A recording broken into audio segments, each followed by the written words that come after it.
Dans Jean 13, 34, Jésus enseigne: Je vous donne un commandement nouveau.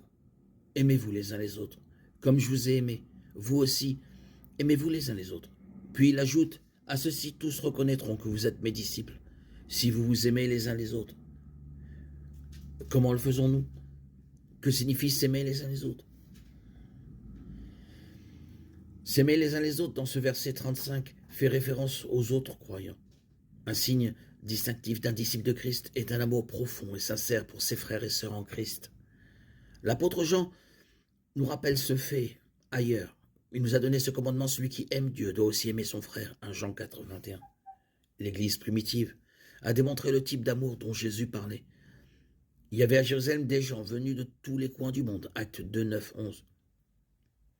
Ceux qui étaient sauvés se sont rassemblés et ont immédiatement commencé à répondre aux besoins des autres. Tous les croyants étaient ensemble et avaient tout en commun. Ils vendaient leurs propriétés et leurs biens pour les donner à tous ceux qui en avaient besoin. Acte 2, 44, 45. C'était de l'amour en action et vous pouvez être sûr qu'il a fait impression sur les habitants de cette ville.